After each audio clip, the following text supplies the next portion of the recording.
everybody.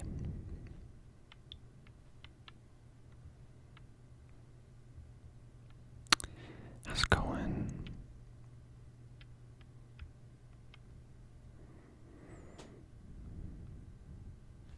I hope you guys are all doing well. Guys and girls, I should say, guys and gals. So today, I'm going to do something a little different. It's a first for me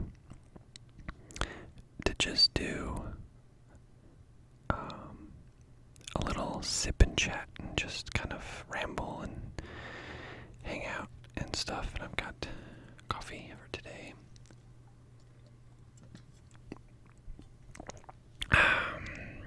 Yeah, I love coffee.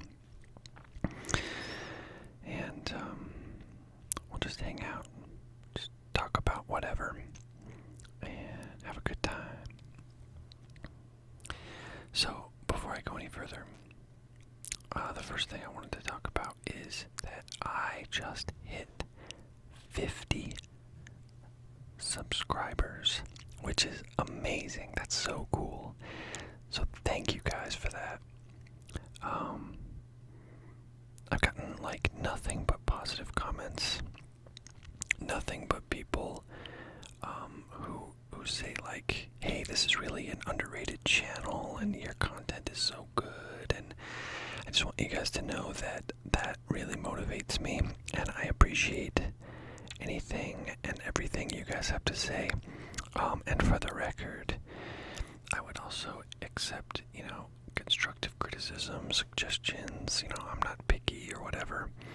I actually had one that I should add more keywords to my title of the video to try and get a bigger audience, and I didn't think of it like that. I've been just adding like tags and stuff, which I spend a lot of time on that actually, and I was thinking that maybe he's right, or he or she is right, I should say, that I should, put more info in the title as far as like, what's in the video and stuff. So anyway, along those lines, please like this video and give me a subscribe if you haven't already. And if you feel comfortable doing so, any way you could share my videos or channel content would be most appreciated. In fact, I like if you share it with somebody and they leave a comment that says, hey, so and so referred me to your channel and it's awesome or whatever, and I will definitely give you a shout out in the next video as a thank you. I mean, it's the least I can do, really. Just for your championing of my channel. But yeah, give me a like and subscribe to the channel if you haven't already. And I would sure appreciate it.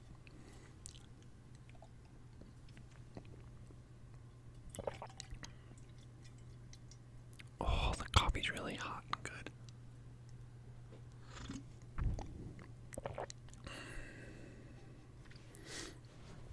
So yeah. So couple things. I'm trying a slightly different angle for this because I didn't really see the point of doing the like overhead angle for this. So yeah, we're trying like a different kind of thing going on here, and I found these funny like magnets, and hopefully that's not too loud, but I like the sound and they're pretty neat looking. Like they've got like bubbles inside and stuff. Anyway, I thought it'd be just fun to like mess around with them and chat with them on the way. So yeah, so 50 subscribers, I mean, that's just super exciting. I think it's kind of a fun experience, I should say, starting a channel, because it's an interesting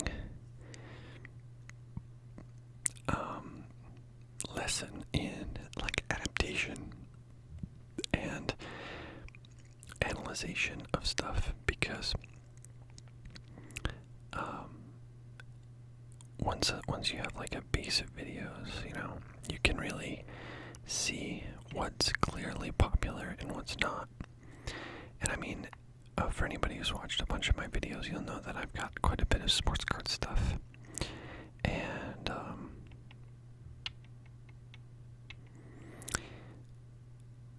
it's pretty obvious that stuff's pretty popular. And like, I released a mukbang video where I was eating some curry and stuff like that, and I got like a little bit of, views on there and stuff. But it's not like with the sports card stuff. And yeah, it's not like with the sports card stuff. It just doesn't pick up as much steam. But I think my hope is that eventually, I'll reach a base of subscribers or whatever, and they'll be, excited to go back through my videos and look at all my older content, and everybody who comes will find something they like. I mean, that's my hope, and I'm trying to work on the diversity part of it a little bit more. And I think one of the ways I want to do that is by doing videos like this, that are just a little bit more informal, not anything in particularly special. And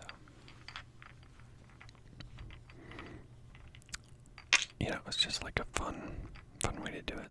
So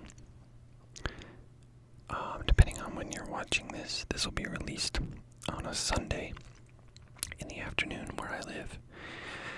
And depending on when you're watching this, hope you're having a good start to your day, or a relaxing evening for yourself. Or, I used to work jobs like this too, and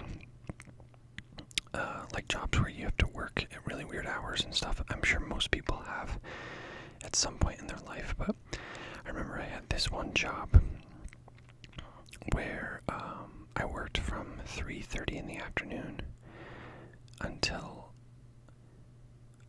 or was it 3 to 11:30? Yeah, it was 3 until 11:30 at night.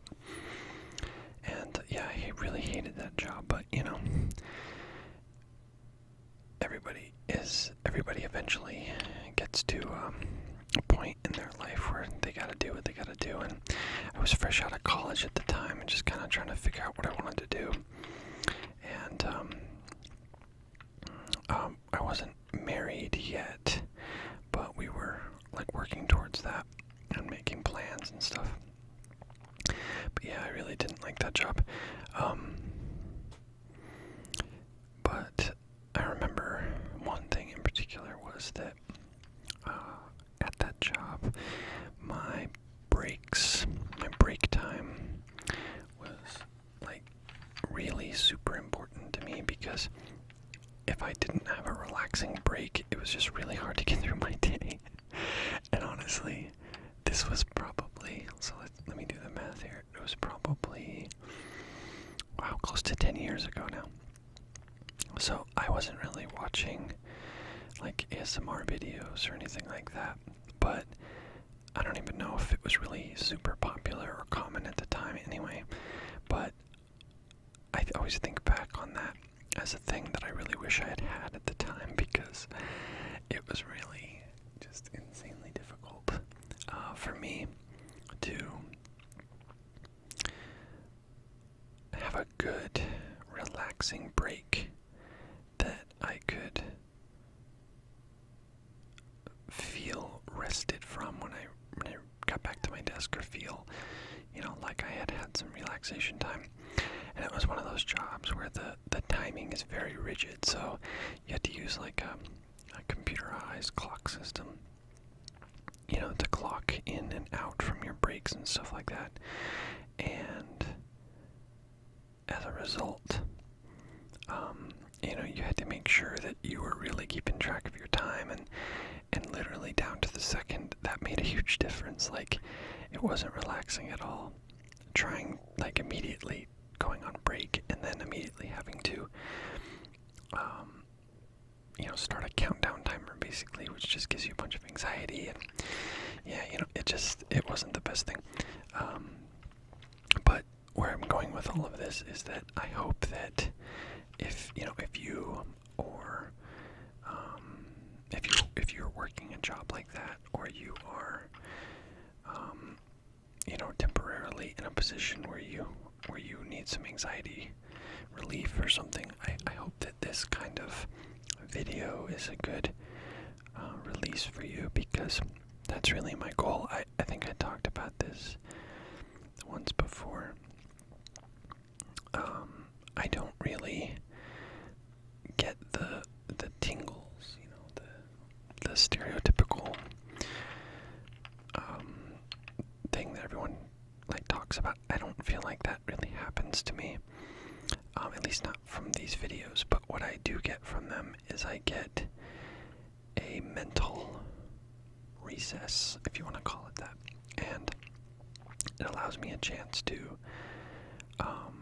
just think about something else, like step outside my own mind and look at something very mundane and just sort of escape from myself for a little bit. And that escape, a large part of why I do this is because I want to give back the thing that I hold so dear, I guess, which is the opportunity for people to be able to have a small escape, take a little snack vacation, if you want to call it that. So I would say that I'm probably in the minority, maybe not, of creators who don't experience the typical, stereotypical reaction to these videos. And if you get that from mine, that's awesome. That's great. But when I make them, I think about my reaction and what I like and what's a good escape for me. So anyway.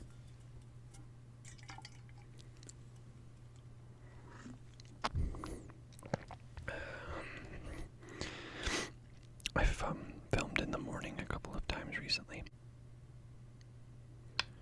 And I like it. It's a good way to start the day. It's kind of helps me wake up my brain a little bit, be creative, think about things, talk about things.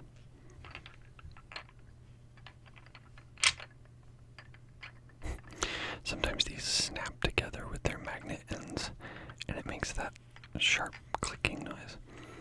I'll edit this, and if it's too loud, I'll cut out any of the really loud ones, but I feel like this sound is a good sound.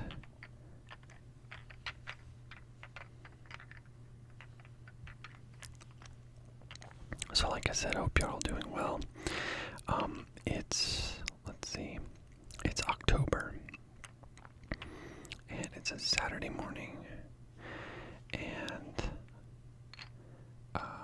the weather's starting to change. This is my favorite time of the year by far. I really love the fall because it's not too cold yet, and I don't even really mind the cold. But there's another one. But I just like the mixture of climates. So it's warm and sunny during the day usually, and then at night it's like cold and it's windy and it's kind of it's good stay inside weather, like soup weather, I guess would be another way to say it. So just kind of starting to prepare for that. And I don't remember if I've ever mentioned it, but I think one of my favorite sounds, another thing I will sometimes listen to in lieu of a video like this, is there's actually a podcast, and I'm trying to remember which one it is, but it's on Spotify, and I think each episode is like an hour long, and it's just different ambient noises. And absolute favorite one is just an hour of the sound of the wind blowing through the trees. And that's my favorite one by far. That's just one of my favorite sounds. And I remember I used to go camping a lot more than I do now, but when I would do that, one of my favorite sort of just activities after a long day of hiking especially was to just lay out on my sleeping bag and just listen to the sound of the wind in the trees. And it was just a great way to unwind after a really tiring day of hiking. I was actually in the Boy Scouts for many, many years, until I was 18 actually. And I've been on, gosh, I don't know, maybe in the thousands of miles of hikes and backpacks and things like that. When I was, I think, 17, maybe 16, I did one backpack that I think was 8 days long, and I believe it was 72 miles or something like that. And it sounds pretty crazy. I'm sure there's a lot crazier ones. It sounds pretty crazy, but it wasn't that crazy because it was at a special ranch where they do that kind of stuff, and they have different trails and different campsites that are identified specifically for this purpose. But along the trails they have ranch houses, I want to say. They're kind of like cabins almost. They're just like one big room. Anyway, they're staffed, and you would pick up 3 or 4 days worth of, 2 or 3 days worth of food at these little cabins, right? And then you just have to carry that amount for the next couple of days, and then you get to another one and you pick up some more. So even though it was or was it, I want to say it was 11 days total, something like that. So anyway, the point is you don't have to carry 11 days worth of food. You only have to carry 3 days worth of food at a time. And along the way, they had these, they had some camps that were just sort of an area for you to set up tents and stuff, and you do bring a tent and everything else is pretty much the same. And then they had some that were they were manned by staff, and they had different activities. So there was a blacksmith, you learn some blacksmithing skills and stuff like that.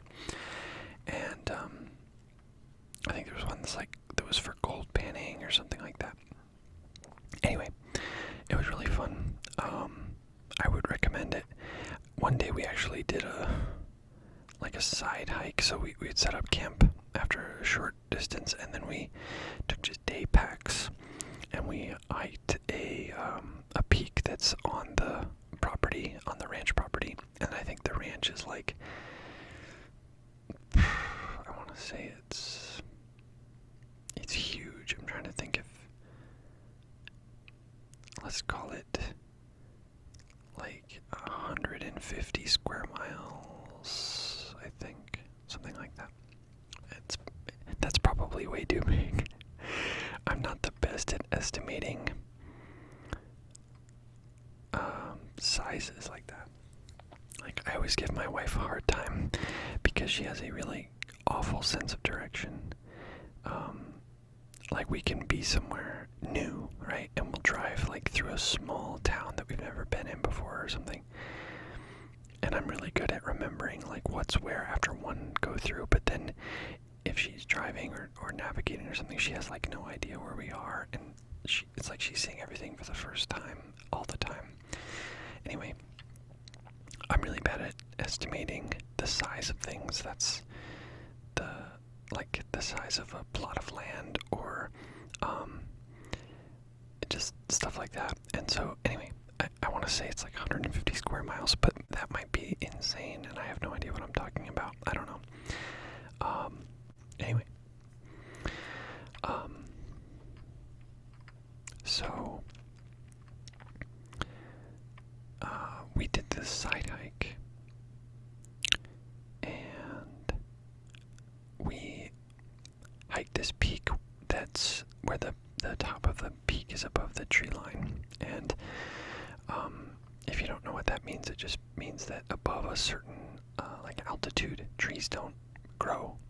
So it literally would be like a thick forest, and then all of a sudden it's just bald. So anyway, we hiked this mountain, and the very top of it ish was right above the tree line. So we get up there, and it was kind of raining on and off and stuff. So we all had like rain ponchos and things like that. And we got up there, and it was like 80-mile-an-hour winds or something. And of course, like I said, there's no trees, so there's nothing to block the wind. So we got up there, and we had to take our ponchos off because it was like we were human kites, you know. And so it was, we kept losing our footing and stuff. So we got to the very top, and we took the fastest group photo of all time, and then we just got out of there. So that was pretty fun. But yeah, I remember doing that. And then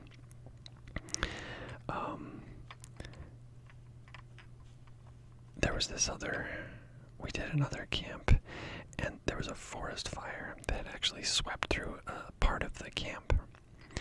And where it went through covered one of the camping areas that we were supposed to stay at. And so when we were hiking to the camp, we got sort of not stuck, but we were going through a rainstorm in this burned area. And if you've never hiked through an area where there was a forest fire, when it's raining, the water is like a serious runoff problem, right? I think it's something with the ground, like it doesn't absorb the water as well, so it just becomes a serious runoff issue. And I think in general, that's erosion is one of the long-term effects of forest fires for this reason. But anyway, that was really miserable because we had to pitch our tents in the rain on ground that was basically just mud. And it rained the entire day we were hiking, and then all the way into the night. And yeah, that was really miserable. So we had to cook when it was raining outside, and all these other things. And so typically we were all like paired up with somebody that was our tent mate. And so we would like share the load for the tents. One of us carry the tent pieces, and the other one carry the poles and stakes or something like that. But then we'd also we would share our meals with that person. So one of us would carry all the breakfasts, and then we'd split the lunches, and then one of us carry all the dinners or something along those lines. So yeah, we'd also cook with that person. But yeah, cooking in the rain was not super fun. We just had these little jet stoves. I think we were using propane at the time, but I feel like a few other people also had white gas stoves. But you boil some water, and then I think a lot of it was dehydrated food, but they also had things like crackers and beef jerky and stuff like that, Pop-Tarts and just other easy to eat food. But I think some of it was also dehydrated, or they would make just like a simple pasta dish. So we would have some dehydrated vegetables, and we would boil water for pasta, and then you just throw in some seasoning mix with some dehydrated vegetables and just go from there. I remember one of the meals was, oh my gosh, I'm trying to remember what it's called. It had a very specific name, and we were all ragging on it really bad because it was not very good.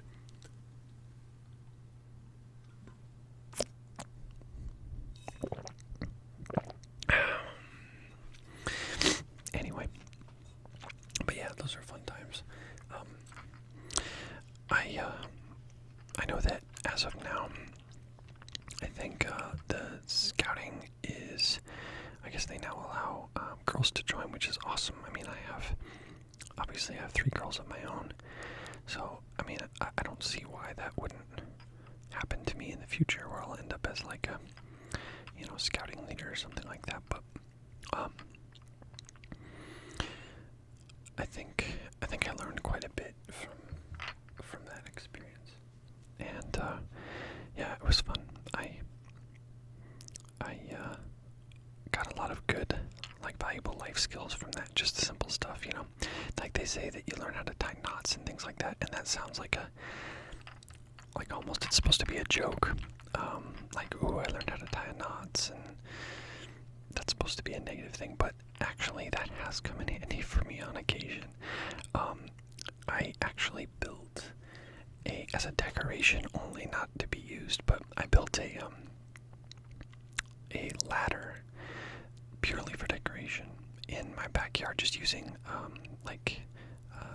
not scrap wood, but fallen pieces of wood that were pretty dry from like trees and stuff, right?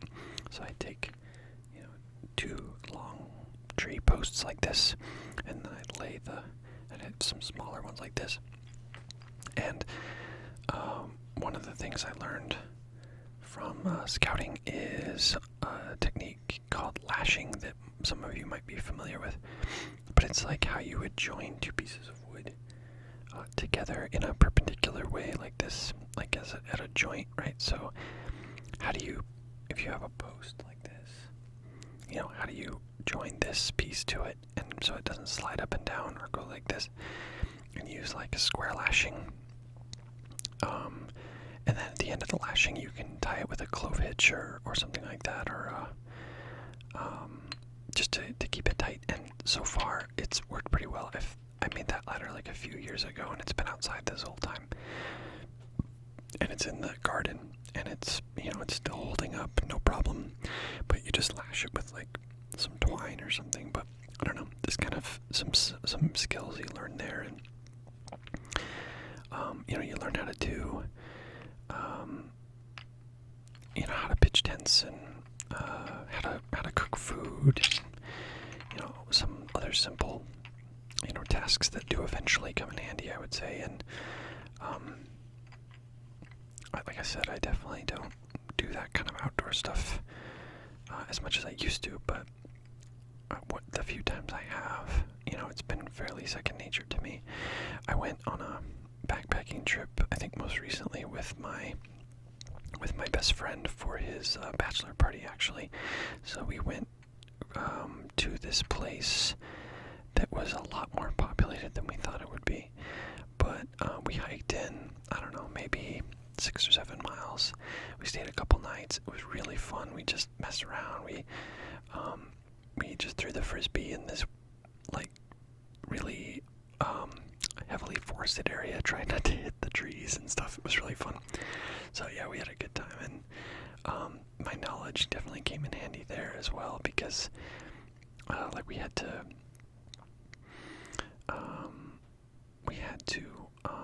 start fires with very simple materials. And when you're in Boy Scouts, you learn some methods for that. Like one that I've learned before was, and you may know this one also, is using a 9-volt battery with some steel wool. So if you take some steel wool, I wish I had some. If I had thought of it, I would have brought a little. You take a piece of steel wool and a 9-volt battery, and if you rub it on the steel wool, the 2 leads will actually set it on fire, and you can use that as a fire starter. So you can set up a small pile of paper, or something for fire starting. Newspaper works well, but you don't always have it, obviously. And then you can put the steel wool under there, and if you can get the paper ignited, you can use kindling to build it from there, and then you can put some small pieces on there, and before you know it, you have a fire. So there's a nice little tip for you if you didn't know that one. But I've started fires with flint blocks and knives and all kinds of stuff. It's not really as hard as you think it is. It takes patience and persistence, and I think especially when it's raining outside, obviously it becomes more difficult, but at the same time it becomes more difficult, your motivation is much stronger. So the end result of your motivation being stronger is that you know your survival instinct kicks in and you persevere until you finish. And I mean that's been true of like many things I've done, but it's just it's like a primal instinct, your ability to cope with that kind of situational dealings and stuff like that. But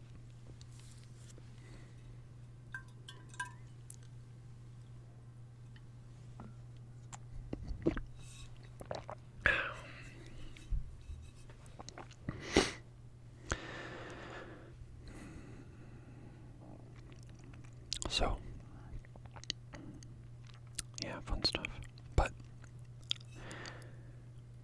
if this is changing gears, but if any of you out there are parents also of kids who are in school, I hope you're all doing well with the the schooling situation. I know it's different in different states and stuff, but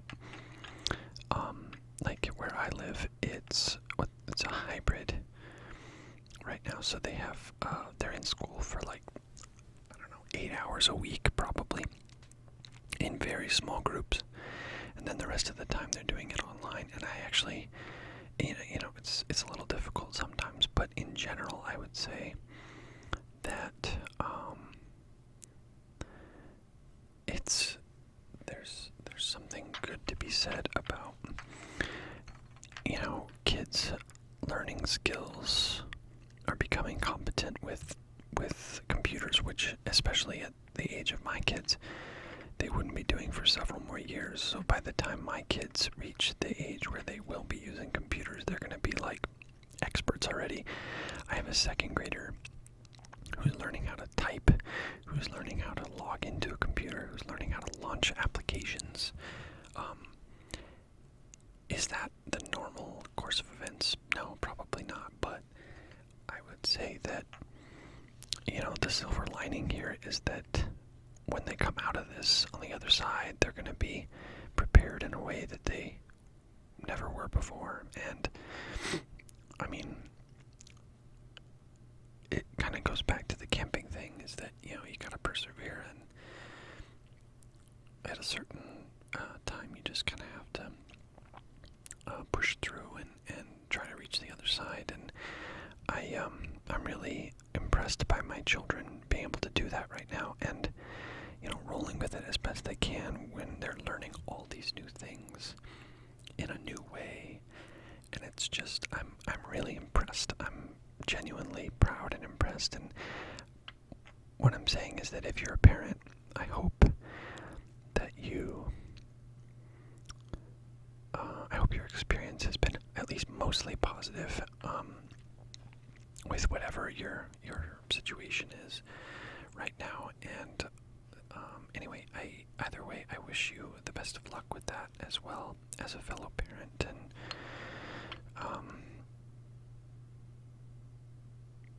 And I hope that your kids come out of this with something they didn't have before. And like I said, it could be a lot worse for that. So anyway, well,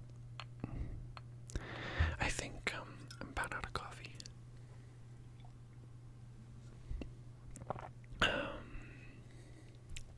But this was really fun. I want to do this more, and I think I will. So thank you all for listening in, and I hope this was a nice brain break for you, at the very least. Please stay tuned for more videos to come. And again, please like and subscribe and share if you feel comfortable doing so that I can grow and bring more stuff and do cool things. But until next time,